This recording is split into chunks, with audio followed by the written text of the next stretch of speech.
नांदगाव खंडेश्वर तालुक्यातील ग्राम लोहगाव येथे जंगली नीलगाईने केले शेतकऱ्यांच्या शेतातील संत्रा कलमाचे नुकसान।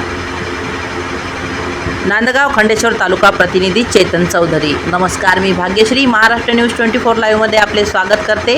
नांदगाव तालुक्यातील ग्राम लोहगाव येथे शेतकरी अक्षय किशोर ओंबाशे तालुका नांदगाव खंडेश्वर जिल्हा अमरावती यांच्या शेतात दिनांक 22 मे 2026 रोजी रात्री जंगली जनावर नीलगाई संत्रा कर्माचे अतोनात नुकसान केले असून ते 100 ते 150 कळपात मोठ्या प्रमाणात होत्या, असे अक्षय किशोर ओंबाशे यांनी माध्यमाला सांगितले।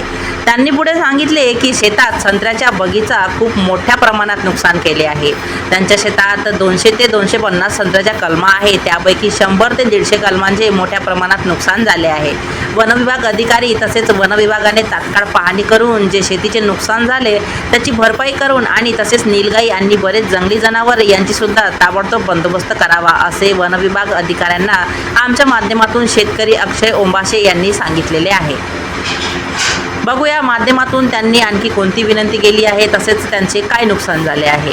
सदर माहिती महाराष्ट्र न्यूज 24 लाईव्ह प्रतिनिधी चेतन चौधरी तसेच मी भाग्यश्री यांच्यासह आपली रजा घेते। भेटूया पुढील बातमी सत्रात। नमस्कार, मी चेतन चौधरी, महाराष्ट्र न्यूज 24 लाईव्हचा प्रतिनिधी। आज आपण अक्षय किशोर ओंबाशे यांच्या शेतात आलेलो आहे। यांच्या शेतात काल रात्री 100 ते 150 नीलगाई रात्रीच्या वेळेस खूप सारं या शेतातलं नुकसान झालं आहे। या संत्र्याचे झाडं कमसे कम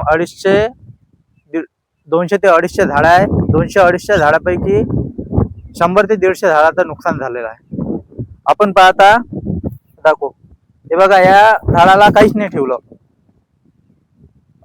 100 ते 150 तसंच आपण जाणून घेऊया या शेतकरी आहे त्यांच्याविषयी माहिती, शेतीचं काय नुकसान झालं आहे त्यांच्याविषयी जाणून घेऊ। काका, तुमचं नाव? माझं नाव किशोर विशंभरराव ओंबाशे।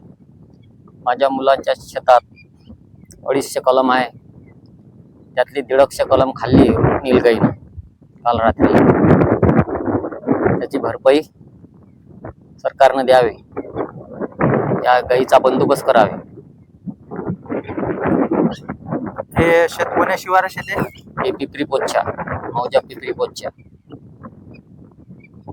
आणि तुम्ही फॉरेस्ट वाल्यांना काही निवेदन वगैरे काही दिलं का? नाही, द्यायचं आहे। आज रविवार आला, शनिवार आला, उद्या रविवार आहे तर सोमवारला निवेदन देऊ। असं या शेतकरी काका आहे, यांचं खूप सारं नुकसान झालेलं आहे। तर मी फॉरेस्टवाल्यांना सांगतो की यांची तात्काळ पाहणी करावी आणि जे या शेतकरी काकाचं नुकसान झालं आहे हे नुकसान भरपाई करून आणि त्या नीलगाईचा थोडा बंदोबस्त करून त्यांना जेवढं काही होईल तेवढं सहकार्य करावे। आमच्या चॅनलच्या माध्यमातून तुम्हाला आम्ही एवढंच सांगतो। आणि हे पिपरी पोच्छा ना? हो, मौजा पिपरी पोच्छा। आणि गट क्रमांक 30